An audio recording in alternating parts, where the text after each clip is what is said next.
is 365 Sports, powered by Sikkim365.com. Welcome to the Triple Option. Here's your host, Paul Catalina. Alongside a mobile Pierre Noujaim, who is driving around the Mile High City right now as he prepares for T-Wolves versus Nuggets Game 2. The Timberwolves, Pierre, we'll get it right now. I don't want to say shocking the world, but I think really kind of making their statement, like announcing themselves with authority. And Anthony Edwards is the real deal now.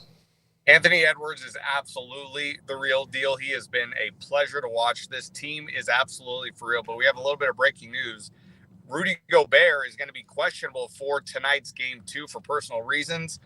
We don't know for sure what those personal reasons are. We do know that he and his family are expecting a baby very soon. So I'm not saying that's what it might be, but we don't know if Rudy's going to play tonight or not. But it's going to be an entertaining Game 2, my friend.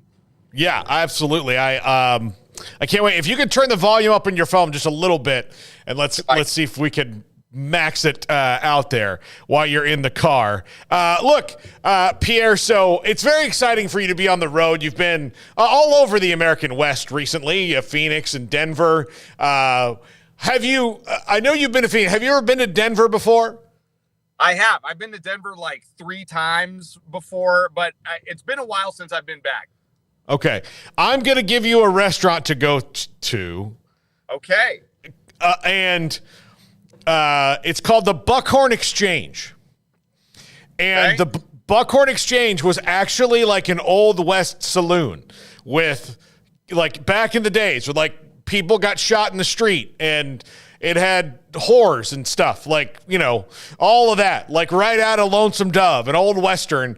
It was that, and now it's a steakhouse, and it's delicious. They do have some weird stuff on the menu. I'm going to tell you, they've got like Rocky Mountain oysters and things like that, but it's very, very good, and it's very, very unique, and it's very, very historical. So if you like the place that used to like be an old West saloon, like an actual one, you know, I promise you, Wyatt Earp walked through this place.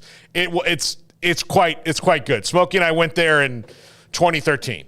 I'm definitely going to be putting that on the list. And I got to tell you, we just pulled back up in the hotel. I'm going to hang up with you right now. I'm going to go right straight up to the room. I'm dialing back in to get a better microphone. I'll be right back in the show. We'll dial right back. Okay, good deal. Garrett, all right, we'll see you in a second, Pierre. Garrett, I rather enjoyed Pierre in the car, although it was not that loud. Right, yeah, no, it wasn't. But we'll get back in, and that's just what kind of friend he is. He's on time even when he's, stuck in the car in Denver. We'll take our first break early, Garrett, but I want to kind of get into some of the stuff we're going to talk about today. I want to talk about the Tom Brady Roast, which was fantastic. I know you haven't seen it yet. And you probably in your house, are going to have to go watch it. Yeah, that's one of those where I'll disappear for a little bit. You're going to have to it's 3 hours long. You have to kind of watch it in spurts. I haven't finished it yet either. One of those things where I watched a little bit before I went to sleep last night on my phone because my wife and I were watching another thing. And I couldn't convince her to watch a 3-hour roast. So then today I watched a good chunk of it when I got up this morning. So, but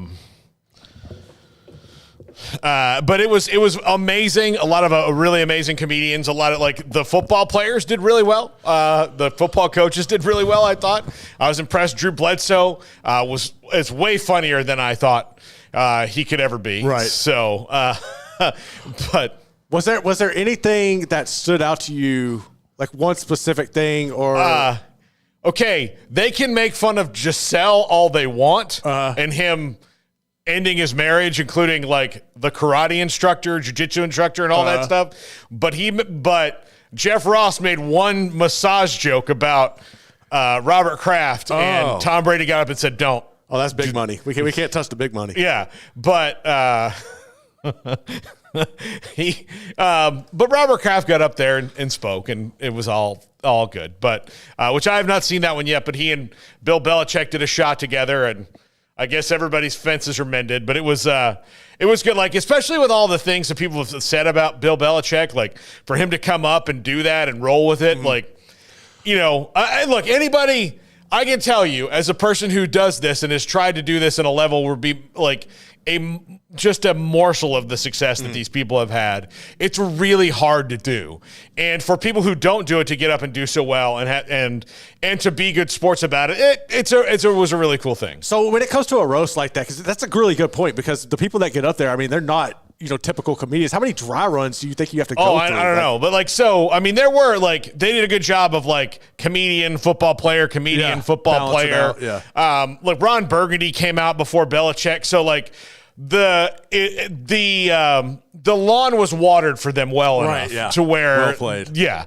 But it was a cool thing to see. And, you know, there haven't been roasts for a while because people get afraid. And I do think now the comedy world is kind of pushing back a little bit on like, yes, it's stupid when people say hateful things. But here's the deal. Most of this is satire. Yes. And you'll know, here's the thing, you'll know when it's not. Oh, it'll get personal. You'll absolutely know when it's not. You can tell when it's not. And it's not, you know, it's not like, oh my gosh, I can't believe, you know, like the purest of the comedians don't believe there's something you can't make fun of. There's just a right way to make fun of it and a wrong way to make fun of it. So, you know, it was cool to me to see the comedians who were just there. Like, you know, like Jimmy Carr, who just had a great Netflix special called Natural Born Killer. Unbelievable British comedian. He was there.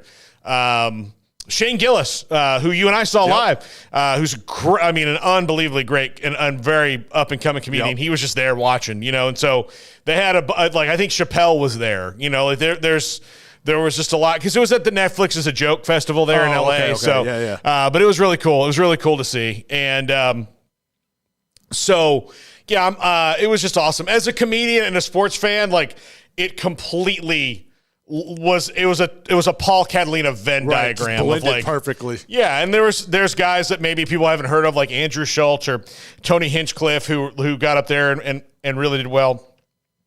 So, but yeah, it was good. It was really good. Kevin Hart is like, however you feel about Kevin Hart, like the dude is just he just puts forth 100% every time. So I loved it. I thought it was great. Anyway, but we also wanted to talk about today, Snoop Dogg is sponsoring a bowl game. Gin and juice. Yeah. Probably not the bowl, like the sponsor he really wants, but we're not there yet. Hey, we'll get there. Even in a state like Arizona that is legal. So, I mean, you know. Keep fighting the good fight. Yeah. I mean, you and I know that it's legal in Arizona. Oh, yeah. We went to a very lovely place of business that was clean and nice, and there was a line out the door. Full of informative people. Yeah. A guy like, oh, I think you'll like that. That's a good choice. I like that one too. That feels like a you. Love it. like you're getting an appetizer at a restaurant. Like, oh, if you like this, you'll definitely love this. Got a little kick to it. Gotta love it. And I do want to get into House versus NCAA and the potential aftermath of that, because we keep kind of hearing things that are coming out. For example, today, Garrett, we saw that the College Football Players Association, the group that is advocating for the players, wants to get a bipartisan solution that includes non-employment for players going forward.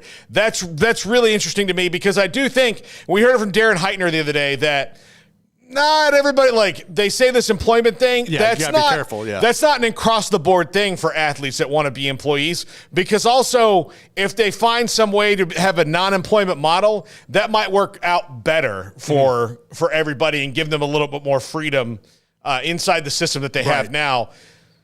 The thing I think that scares them about being employees is that once you're an employee of the college, like a direct employee, there's a lot of things that they can implement that you're going to have to like abide by, that if you're kind of outside of that, you may not have to worry about. So anyway, Kim Coulter, we have a pot shop about 3 miles from me. It's named Jarheads. Really? He's in Arizona. Kim, when I come to visit, just make sure you give us the address. But we'll take a break right now. So maybe give Pierre another second to get hooked in. I think he's in. I need a break so I can get this switched over. Yeah, so you get it switched over. All right, let's do that next. This is the Triple Option on 365 Sports. If your business is like most, you need things done quickly. But if you're still tying your critical applications together on multiple shared public networks, you've probably been feeling the slowdown. And that's no good for business. A private UPN fiber network can get you and your business moving at the speed of light. Whatever you need, we can build it. Internet, Metro Ethernet, Waves, dark fiber. We deliver custom private networks and are focused on business customers only. Our next generation 100% fiber optic infrastructure offers you low latency and ultra scalable bandwidth with speeds up to 100 gigabit to run your critical applications. Your connection won't be limiting your performance anymore. It's diverse and scalable, so it can grow and change as your business grows and changes. And with a secure carrier-grade private network, you'll have all the reliability you need. Contact UPN today to learn more. Fast just got faster.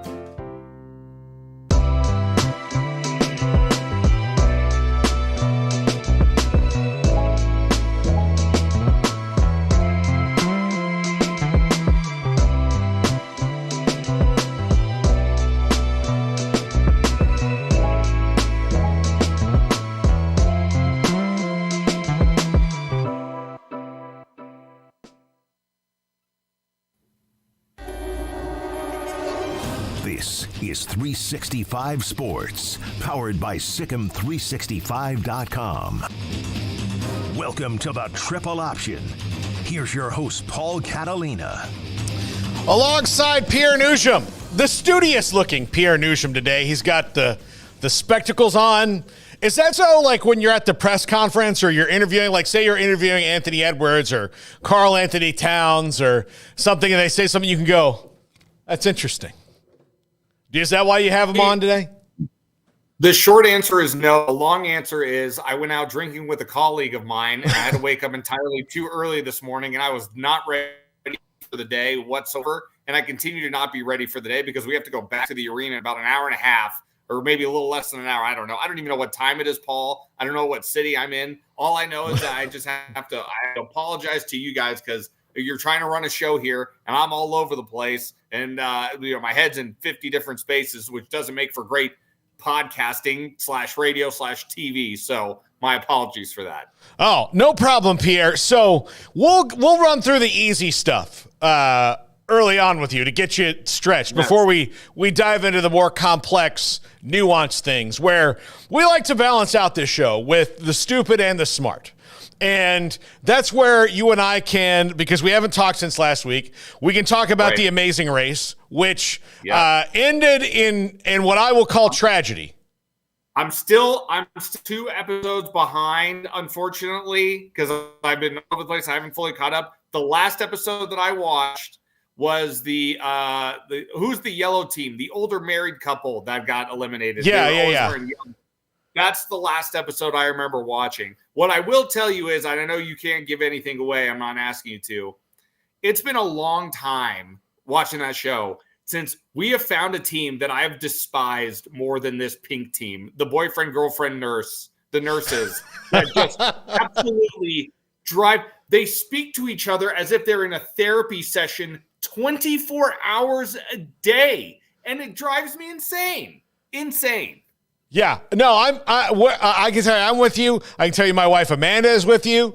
And here's the thing, it's uncomfortable. Like sometimes when people fight on the show, it's kind of entertaining because you're like, if they would just stop for a second and like realize they're fighting about the same thing, like that's all well and good. These two fight like it's one of those things where Have you ever been at someone's house that gets in like a couple fight and then it's weird for like 30 minutes? Yeah. Like that's the whole thing where you're like, oh man, I can't wait till dinner. Or I'm just going to go outside with Ted and stand by the grill and nod. He speaks to her very oddly, but she at the same time too. It's almost as if she's just waiting for criticism, and she just completely shuts down at any like type of like. They are not good together. I don't know if anything has happened to them in the last 2 episodes. I still need to catch up, but man, we haven't seen a team like this in a long time. Long time. No, I will tease that in the episode, the most recent episode, we've talked about how you don't ever see the production crews and how good a job they do editing the show. Yes. Well, that actually comes into play in an episode this week, last week. Yeah, it's very, very interesting, and something I didn't really know, to be quite honest with you, about it until it happened. Like it was just one of those things I had never seen before. So for all the people who maybe don't watch the show, probably in all the seasons, it's been almost 40 seasons of this show that have aired, on CBS. I could probably count the number of times on one hand where I've seen a camera person make it onto the show, and people have no idea how incredibly hard that is.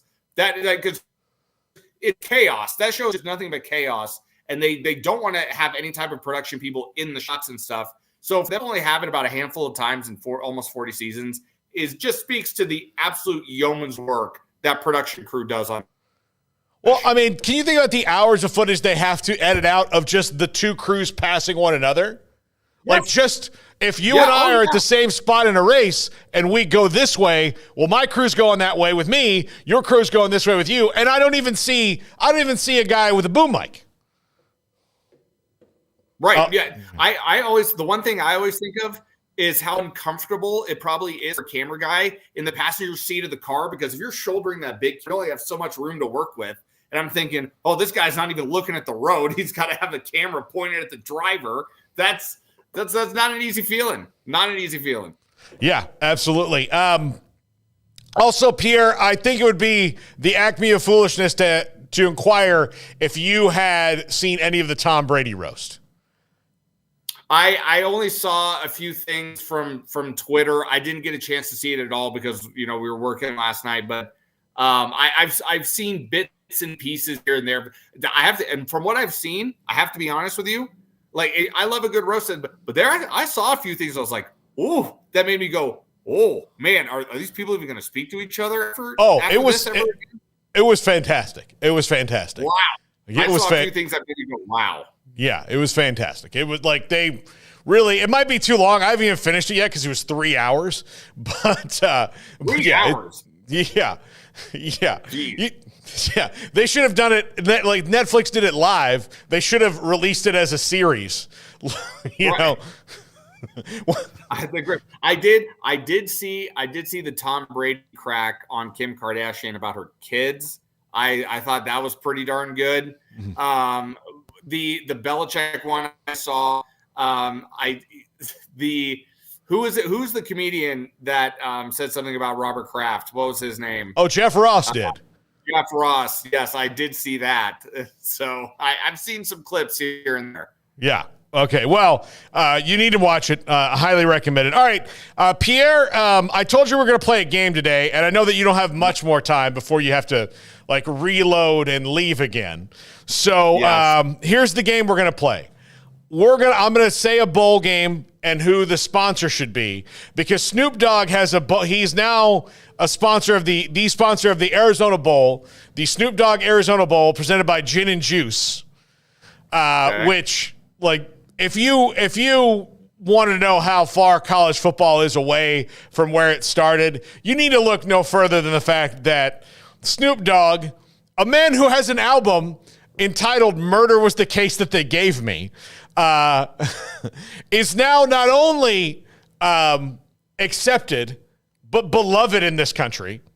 Yes. And that college football is totally fine with a guy who is synonymous with marijuana sponsoring a bowl game.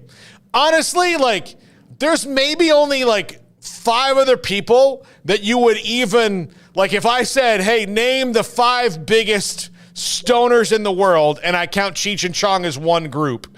Like, you're like Cheech and Chong, Willie Nelson, Snoop Dogg, and then everybody else, everybody else is in a tier below that. You know, like there's, and that's even saying some people who are just big time. And college football's like, you know what? This is probably good for us. Let's let Snoop Dogg in on this deal here. So yeah, it's funny because Snoop Dogg is he. When you bring him up, I wonder has he gone the route of Ice Cube? You know, at this point, like because that started. It kind of feels like it's a little bit of a similar pathway to like, oh, you know, it used to be, you know, you're hardcore in the rap game and you portray whatever type of image when you're in that game, but now it's almost like you've graduated into this, dare I say, maybe not family man, but almost feels like a family man type environment now. Well, plus here's the thing, like rapping, and I've seen it with Jay-Z. Jay-Z's still the best, like, right? Eminem's still the best, but they're doing far less because as you get into your 40s, you can't run at the pace that you did in your 20s. So, like, the other thing is that we all know that, like, Jay-Z, like, all these guys are not at the club popping bottles anymore. Like, and if they are, it's like, oh, it's a special, like, Jay-Z's next album could be special occasion, Beyonce's birthday. This is when I got to go out. Like, that's right.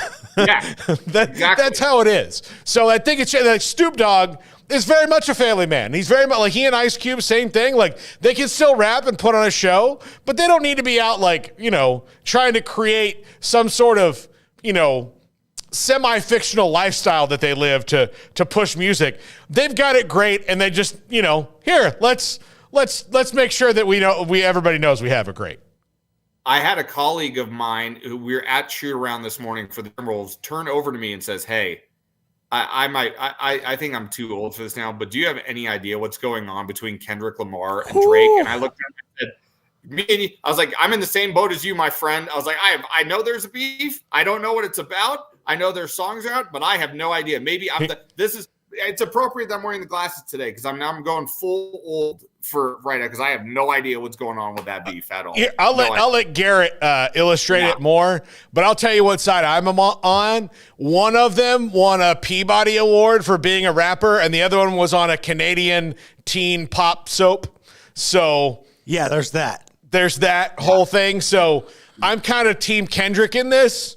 Also, Drake annoys me because he's one of those dudes. It's like, no, dude, that's my team, and there's like 70 of them. Like it's just like you can't like the Rockets and the Raptors, man. You can't do it. They could theoretically play each other in a very important game. They haven't recently, but you can't be like, oh, I'm repping the Rockets now because I've been staying in Houston a little bit. You're like, no, dude, you're a Raptors fan. Be a Raptors fan. You know, you can be an NBA fan. You can get tickets. You can afford them. They'll probably friggin' give them to you, but you don't have to be a fan of the Rockets and the Lakers and the Clippers. You can't be a fan of the Lakers and the Clippers, man. They're mutually exclusive. Right. You can't do it. Exactly right. And it should be very easy for him. Like you said, he's Canadian. I mean, there's only one team in Canada, and the Raptors won a freaking championship just a few years ago. Like, I mean, like what arena has Drake not sat courtside in at this point in his life? I saw him in the locker room at a Kings game a number of years ago, dapping up to Mark Cousins and Rajon Rondo like he was part of the team after the game, and they lost that game. So, like, I don't understand this man at all. I don't understand him. All right, Garrett, for everyone, a quick recap of the Kendrick Lamar-Drake beef. Okay, so Drake is just a punk that always wants attention and surrounds himself around a bunch of people that try to make him look better. And he has tried to take some shots at people that have backfired significantly. You're not from the streets. First off, you're no longer safe in Miami now that Rick Ross has gone after you. You're no longer safe in Philly. since Pusha T went after you, which you never wanted to address that. Now you've made the entire West Coast mad because you tried to rip off Tupac and you started running your mouth. Kendrick is playing chess with Drake is trying to play nursery rhymes. He's calling him out for essentially being a pedophile and linking everybody in OVO to that. You can go and check. He's calling him a colonizer because if you look at the slave trade running from Atlanta and running everybody up, he's running back to Atlanta when he needs some quick little money. Therefore, you're the colonizer pushing the slaves up north. You are. It's a work of art. It's a masterpiece. It's a hit piece. I've never seen anything like this. It's the most viral thing. Then he goes after Metro Boomin. Metro Boomin makes this beat. BBL Drizzy. It's everywhere. Go check it out. The streets are hot. There we go. There's your recap. Wow. There's your recap real quick. So basically, Drake is taking a beating right now. He's gone. Yeah. It's over. Has he said I'm going to back off? Like he didn't say it, but he's trying to push out some stuff with this little Ghost Riders that ain't working. Yeah. There's levels to this. Okay. All right. So we're going to match bowls with celebrities here, Pierre, before we let you go. So, we're going to start because, look, there's some that are branded very well. And I'll give a quick, the Pop-Tarts Bowl branded very well. The Tony the Tiger Sun Bowl really needs to lean a lot harder into that. And I bet you after that they will. Branded very well. The Snoop Dogg Bowl is going to be branded great. The Arizona Bowl is going to be branded really well. Snoop is going to bring you more attention than you ever could have thought for that game. But just for example, an easy one, the Pinstripe Bowl. The Derek Jeter Pinstripe Bowl would be great, right?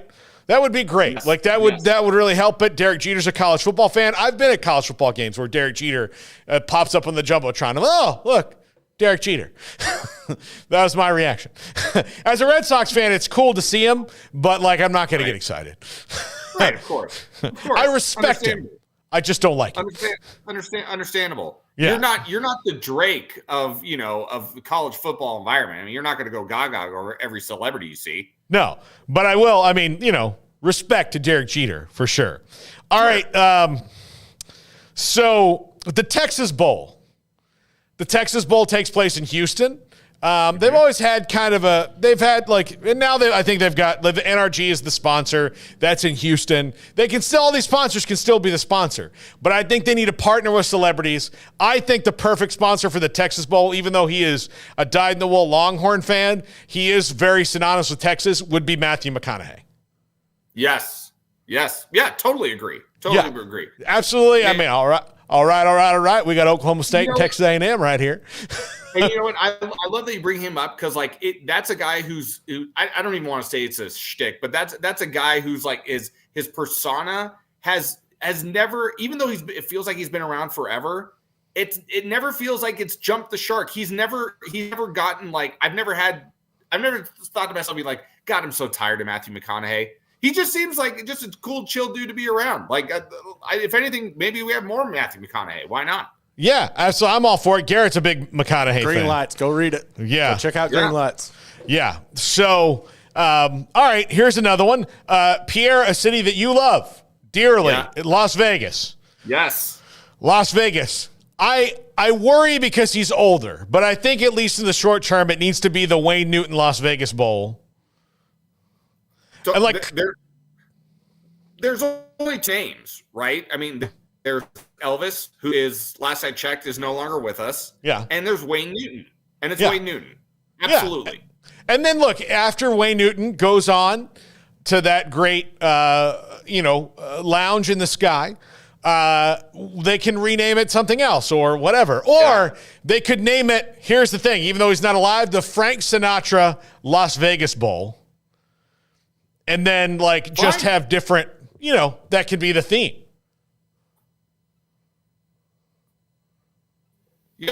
Yeah. So I think we're on to something here. Do we think even Yeah. So, all right. This is one they've got to change the name of because it's just terrible. And I don't mean to belittle the fantastic company that was Guaranteed Rate. But that might be the Arizona Bowl. Hold on. It's the Detroit. What's the one in Detroit? The Guaranteed Rate, I think, is the Arizona Bowl. Yeah. Hold on. The one in Detroit. I have covered both of those bowls, by the way. The Guaranteed Rate Bowl, and I believe is it the Car Care Bowl in Detroit? It was, and now it is the Quick Lane Bowl. The Quick Lane Bowl. Yeah, okay.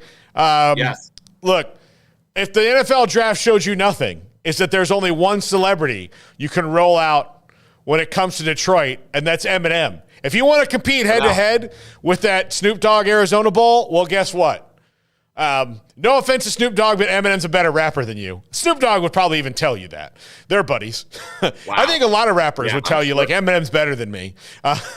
Dr. Dre just said just as much very recently. I would say the Eminem Detroit Bowl would be glorious. Look, you know how much, like, the teams are embracing him. The Lions certainly have. The NFL had the draft in Detroit and rolled him out every chance they got. And the Tigers just released their City Connect jerseys. Guess who was on the social media picture wearing one? Eminem. Let's not mess around. Right. Yeah. Now, I wish they would give Tim. It's a good reason. Yeah.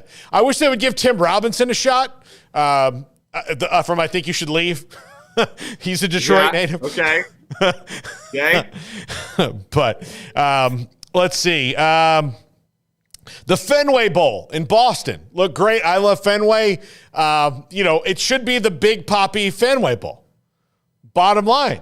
David Ortiz should be the celebrity face of that. Yes, I would agree. I mean, you're the Red Sox fan. I mean, there's a lot of big names that have obviously rolled through that team over the years, but I don't know if, I wouldn't put Manny Ramirez in front of him. Yeah, it's got to be Big Papi, right? Yeah, absolutely. And here I'll tell you this. And then I know we got to let you go, Pierre. When Big Papi got shot, when he got hurt. Like, yes. I am such a big Red Sox fan that I had and a Big Papi fan, I love him so much. I was like, I had the thought, it wasn't ever going to happen, but I was like, what's his blood type? He can have one of my kidneys if he needs one. That was a thought that went through my head. You are I want to clip that exact soundbite and use it for our audition reel for The Amazing Race, because people need to know that you're a man of the people. Like, they need to know. Look, you're a man of the people. Yeah, I may meet David Ortiz one day. We're in the same business now. We're both sports media people. I've seen him play.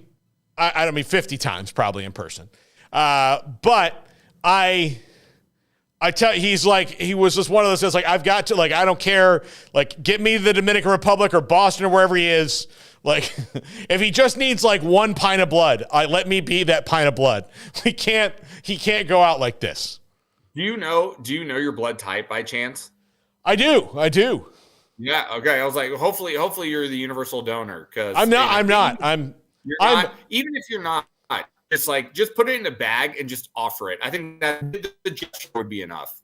You pick the person who matches my blood type, which I believe is B negative, which is so on the nose. That's very specific. Yeah. But B negative, like, then I'll let Papi, like, you pick the B negative person who gets this. Like, when you come out of it, you pick the guy and he goes, okay, that guy gets Paul's blood. Not this one. I don't like his attitude. This guy right here, I like him. He gets the blood. That's what I would do. That sounds like a reality TV show in the making right there. That's a show right there. Who gets the blood? Yeah. Just a bunch of people just like needing a transfusion, and you find like you have to eliminate the jerk from it. Like, I can't think of any network that might want to run that. That would be kind of strange. That'd be kind of a weird show to run on a network. So, like, I think we have something on our hands here. Yeah, like, who gets the blood? Yeah. Patient number 1 or patient number 2? Patient number 1 works at the local animal shelter and and is an organ donor and has 3 lovely children. Patient number 2 cheated on his taxes. Doesn't Moderna have an extra $300 billion to spend on sponsorship? That sounds like an easy, sure. Yeah. Goes hand in hand. We go like, who gets the kidney? We gamify everything in America. So that's the spinoff show. That'll be the spinoff show on the Game Show Network. Yeah. Just I mean, we're gonna make money and have no scruples. Let's just do it. Like, I'm sorry, little Timmy, your father is too much of a dick to get this kidney. You may not realize it now, but you will when you're older and in therapy. Oh man, that would be amazing. That would be must-see TV. I think you're onto something right now. Now it has to happen. But better you find out when you're young than when you're 35 and then realize your whole life was a lie. So true. So true. Sorry that you had to find out on national TV as well, but we can't have everything. Yeah, absolutely. All right, Pierre, go off. Give the Timberwolves best of luck to them. I'm really enjoying their story. Again, they're a team that for most of my life has been god awful. Yes. Like they've had their good little peaks, but even KG left because he couldn't win there.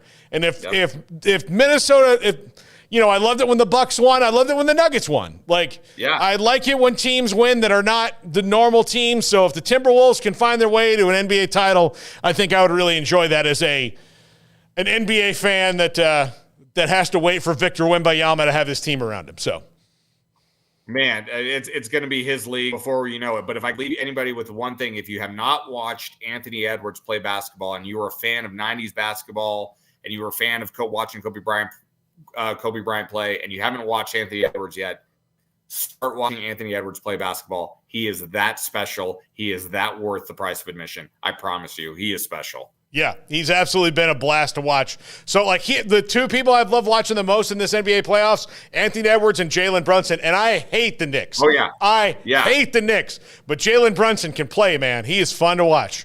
So, no doubt about it. No doubt. All right, Pierre, we'll see you next week. When we come back, Garrett and I discuss House versus NCAA and what's going to change with the settlement of nearly $3 billion is on the way. This is the Triple Option on 365 Sports. If your business is like most, you need things done quickly. But if you're still tying your critical applications together on multiple shared public networks, you've probably been feeling the slowdown. And that's no good for business. A private UPN fiber network can get you and your business moving at the speed of light. Whatever you need, we can build it. Internet, Metro Ethernet, Waves, dark fiber. We deliver custom private networks and are focused on business customers only. Our next generation 100% fiber optic infrastructure offers you low latency and ultra scalable bandwidth with speeds up to 100 gigabit to run your critical applications. Your connection won't be limiting your performance anymore. It's diverse and scalable, so it can grow and change as your business grows and changes. And with a secure carrier-grade private network, you'll have all the reliability you need. Contact UPN today to learn more. Fast just got faster.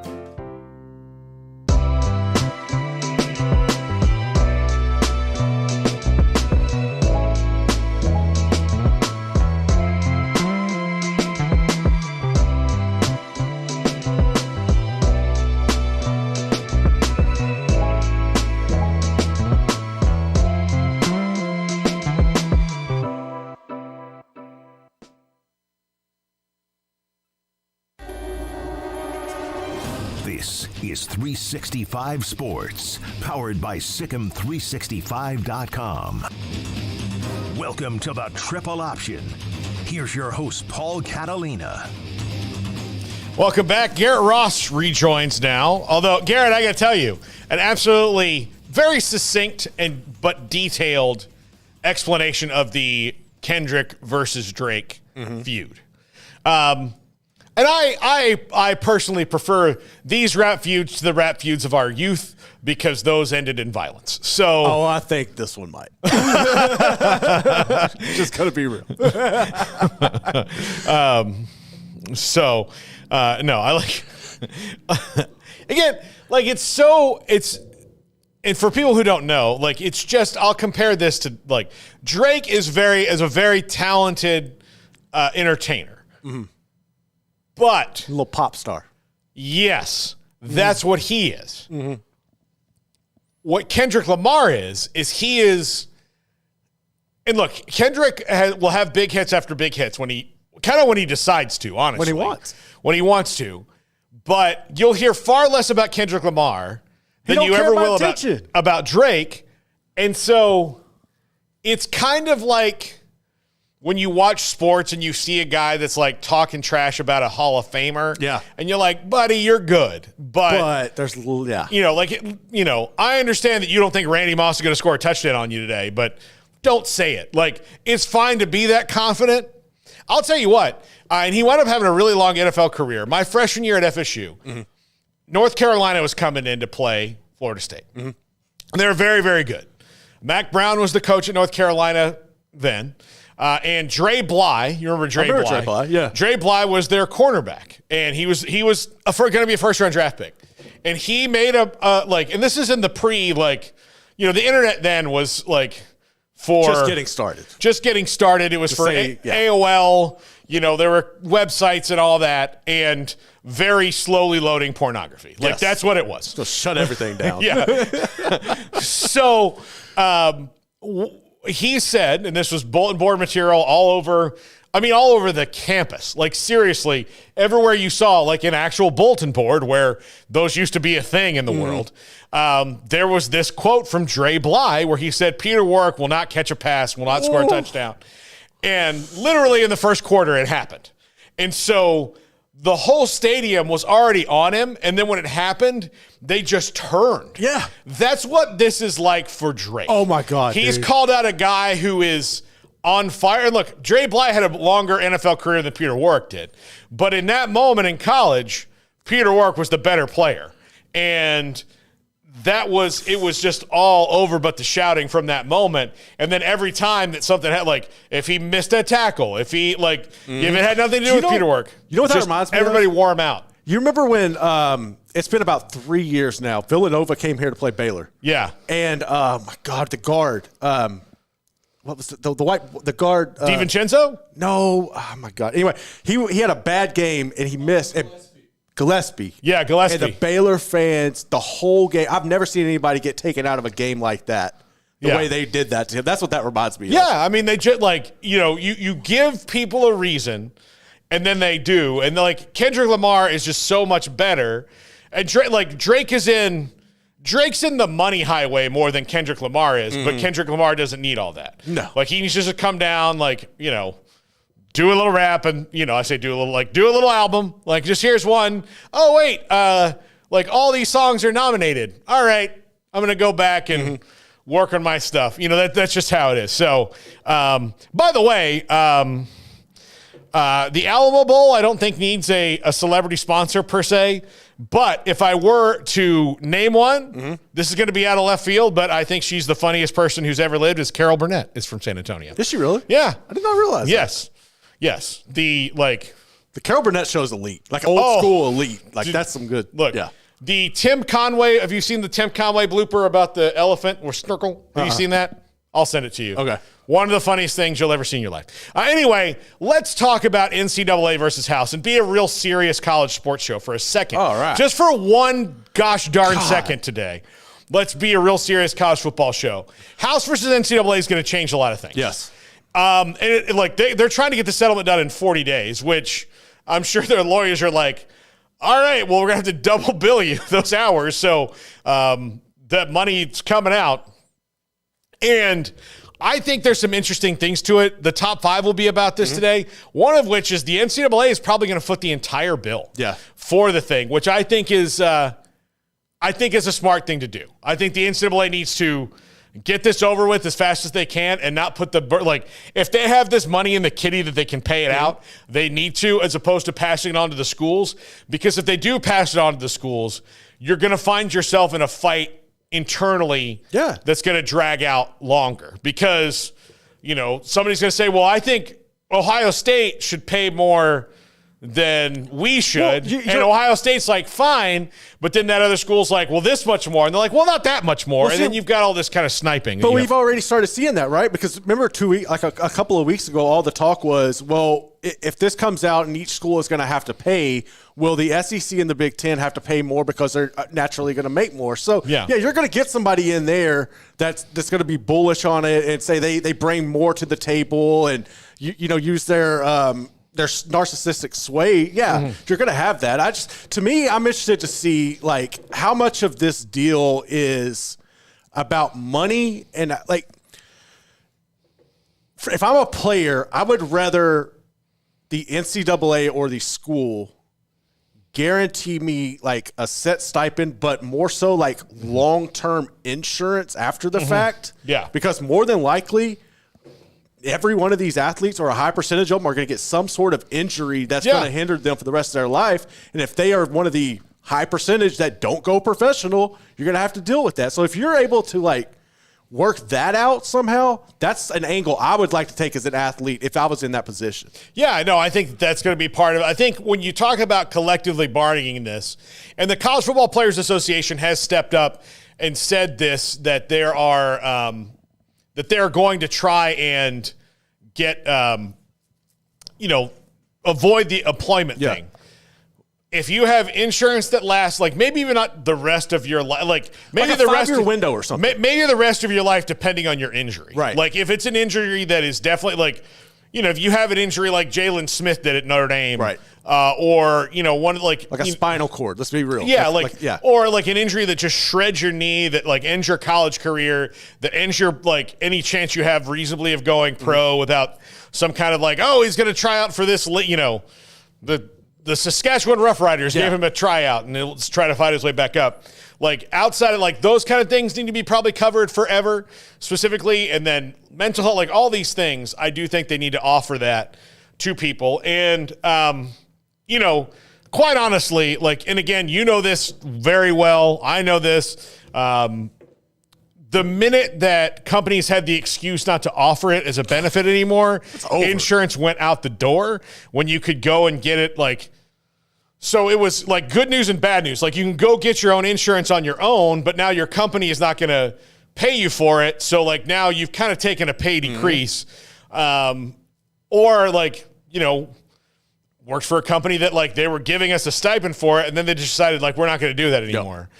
And so then like, okay, well that's a pay decrease. Like you're like, well, it's not because I was just paying for that. Like, it's a loophole technicality. Yeah. All these BS. things. So like, those things are complicated. And if you have to pay on your own, which most people do, and I know that most people won't have sympathy for that, but I have to pay on my own for something that I got while I was under your care, that's going to probably bother me. Yeah. It bothers, like, that's why the NFL players fought for so long. It was like, look, I had this condition because I worked for you. Exactly. And it's that way, like, how many coal miners or other people literally about to say coal miners. Yeah, dude. coal miners or like people who worked with asbestos. Like I know this is probably not as severe in a lot of cases, but it's the same concept. Like you can't, my chronic back pain could have been caused by a back injury in college, and I was fine through my 20s and 30s, and then eventually it's going to catch up to you. It's going to catch up to me. Like those are things. So I think those are things like as we move down the line that'll be good to see, and that they'll do that, because I do think the employment model does lock you into a lot of stuff. It really does. It locks you into a lot of ways that like, okay, well now you're kind of giving the schools back a little bit more power, even though like they're mad, they don't want to pay you as employees because it costs them a lot of money. But like their other side of that is like, well, we get to set the rules for employees. We get to do this and that and the other thing that you don't necessarily have to follow. Well, my thing. And I'm not talking about things that like duplicitous things. It's just, there's. Well, see, if you do that, like, what's stopping certain schools from putting things in place that you have to do to qualify as an employee that another school might not? Like, you might have to. Yeah, I mean, it kind of goes back into the, School A has a 3.0 entrance rate. Right. School B, who's their rival, has one that's 2.7. Yeah, there's always that edge you're trying to get. Yeah. Baylor employees must be practicing Christian. There you go. There we go. Right Yeah, there. Baylor employees must be practicing Christians. Yep. So, like those things like that. You have, And also that's probably that's a sticky wicket for the school too anyway. You know, what if I want to recruit this Jewish or Muslim kid? Like, you know, do I have to be like, yeah, no, when they ask, like, oh, I love my old religion, but I love my new one even more. The way of the world. You know, like that's not how you want to do it. So I think that there's benefits to it, but the other thing is like if you can collectively bargain out that yes, the transfer portal can be open the way it is now, an unrestricted movement, but also give a school the opportunity to sign a kid to a 2-year contract. Yeah, that's what I want. I want stability. I don't have a problem with somebody going somewhere, but you can't be going to multiple schools a year, or you know, like the there's Penny a guy, Boone type Josh, situations. a defensive lineman I read about today, and he was at FSU for a minute. That's why it popped up on my timeline. Was Josh Griffiths is on his 5th school, dude? Like that's not benefiting anybody. No, it doesn't benefit the 4 of the schools he's been to. It barely benefits the 5th. Excuse me. I mean, I'm getting verklempt about it. All worked up. Yeah. I mean, like, those are the things. And there are, like, I do think there need to be, I'm not going to use the term guardrails, but I will say seatbelt laws on this. Yeah. Seatbelt laws and helmet laws are there to protect you from yourself, right? Because I don't want to wear a helmet. I don't want to wear a seatbelt. I'd rather just move about as I would like. But in the off chance that something bad does happen, I'm glad I'm wearing it. And maybe I'm too dumb to know it. If I'm going to get a ticket, I might as well just wear it and get used to it. If I have to have a contract, I learn how contracts work at a young age, which is really good and valuable life information because we don't teach life skills well enough anymore. You know, like I did go to a school where they did teach us how to like balance a checkbook and like we went through all those things. And I was lucky. I was very lucky. And it was basically on the grace of 2 teachers who were like, look, if we take like a couple weeks to teach this stuff, we're not losing anything else, you know? And I went to a private Catholic high school, so they had a little more wiggle room in the system to be like, hey, let's just do this so that we can say that, you know, if somebody's like, oh, I don't know how to write a check or balance a checkbook or what taxes are, well, yeah, you do. You had some time where we taught about it. You know, my economics teach, Coach Jones took part of economics out of it. Like, you know. That is economics, though. Yeah, he doesn't have to teach us about the stock market as much. Like, I'll take 2 weeks off the stock market because you guys are so far away from that in your life. That I'll teach you about how to, like, you know, pay your gas bill. It's a start. It's a good start. Those are things, like, before you start going, like, I wonder what Intel's doing today. You'd be like, hey, I wonder if it's going to be cold in this place. Where you buy that stock. Oh, it's trading at $38 a share. Your gas bill was $39. So go ahead and pay that in your little 1-bedroom apartment. Those kind of things, like those are important. Well, this is a way to teach them, again, especially if you want to be a pro athlete, every move you make as a pro athlete is contracted out. Like, okay, we talked about the Tom Brady roast. I know everybody was probably thrilled to get there, but do you think any one of those dudes showed up without a contract from Netflix? No. Hell no. That's what I've also been wondering is how are players coming out of the current NIL landscape of college athletics? How much further ahead are they when it comes to negotiations and legalese? Maybe a little bit more. And here's the other thing I think the NCAA can benefit the student athletes and themselves by allowing, like what the NFL does is filtering out bad agents, you know, and the NFL is very new to it too, because, you know, Vince Young's agent was allowed to exist and all that, but they have a proving ground now for agents. Now they can't stop everything, you know. If all of a sudden Garrett's like, you know, Jack's my agent, and Jack's like, all right, I'm going to take 4%. Everyone else takes 2%, you know, but I'm doing more for you. So it'll all work out for you. And then you'd be like, well, I thought it was only 4%. It's like, no, it's 4% of this and 4% of that and 4% of that. Like, these are different things. So you're like, oh, I'm getting 4%. You're getting 96%. Exactly. You did all the things. So those things happen. But I do think it's important for them to learn. The other thing I think is if you make it a 2-year contract, and the reason I say 2 years is, honestly, after 2 years, if you're miserable, if you want to go, like, that's going to help you. It's also probably going to help you be a better player. And then, look, if you really want to leave after that first year, all right. But there's going to be contractual terms that you have to, buy yourself out of if you want to leave. And that will keep it most of the place. Look, baseball has essentially been doing this for a long time look, if you want to go to JUCO, you can go to JUCO. If you want to go in the draft, you can go in the draft. But if you want to play D1 college baseball, you have to play for 2 or 3 years. I think it's fluctuated back and forth. I think it's 3, but you have to be here for at least this long. Unless you're a JUCO player and you've already got that time. Right. You play 2 years at JUCO, you can play 1 year and you can go. Or 1 and 2. I don't know what the exact rule is now, but that's basically how it is. If you just kind of move that into a short 2-year contract, so your true freshman season and maybe even your redshirt freshman season if you redshirt, then you have time to know if you really don't want to be there. I think it'll also help people decide where they really want to be a little bit more as opposed to just getting recruited over and over and over again. And the thing that we're going to see is a reduction in the amount of football scholarships because scholarships are going to wind up going to other sports.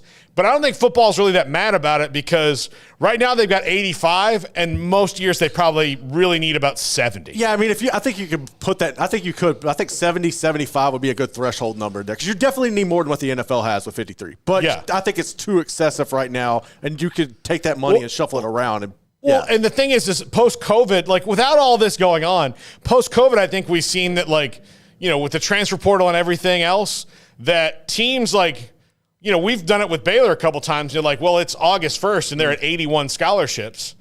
So they're going to get four walk-ons of scholarship, which is great. That's fine. But, there are schools that, go through the year, at 80 scholarships, and they've already given their 5 walk-ons a scholarship. Right. And, it doesn't really affect them all that much. And here's the thing. I think you were kind of always guarding against something that was, catastrophic. Look, if you're starting to play, and I think COVID also taught us this, if you're starting to play with the guys on scholarship who are newest to the scholarship on your roster mostly, your season's in the tank anyway. Absolutely is. So, if you're down to, the 65th through 85th person on the roster having to play for any reason, if you're down to those guys that you would normally be redshirting completely and not even letting them see 4 games, if they've got to come in and play at the end of the year, you're not looking at the playoff. You're not looking at hoisting a trophy. Yeah. You're looking at just getting through. So why not, take those funds too and resource them towards paying players and the things you're going to have to do. So you have 10 scholarships you don't have. That's 10 scholarships. That's 5 and 5 that can go to baseball and softball, right? And I'm using that as an example because I think those are the 2 sports. Especially baseball. They're going to have to figure out something with that. Baseball and softball will probably benefit the most from this because that'll be okay, where do we have this? Well, what are the most likely ones to see a return on those scholarships? And it's the ones with the best postseasons, which is baseball and softball. Yep, so absolutely. they'll benefit greatly from that. All right, that's going to do it for us. We've got Fran Fraschilla today. Yep. We have another. We have Cody Campbell. Cody Campbell. So Texas Tech fans, enjoy that. We got Dan Lust. Dan Lust will talk a lot of this stuff with us right here. And John Wilner, and my top 5, and maybe Baylor's latest commit. We're working on that right now. And let me tell you, look, Kansas had a great year in the portal. Baylor has had a great start to the portal. Yep. Picking up Jeremy Roach and now Norchad Omer, Norchad Omer is a double machine. Down low, 6'7", about 235. Yep. If he's, I looked at him, he might be 250 of lean muscle. He's 235 because he's got 7% body fat. But he is exactly what they need. Allows Josh Ojanwana to stay kind of on the bench. They can play 4 guards, all that. And they still probably have more to add. But those 2, they've gone whale hunting. Yep. And they have gotten a couple so far. So we'll have that. That's all coming up next, or an hour from now. This is the Triple Option on 365 Sports.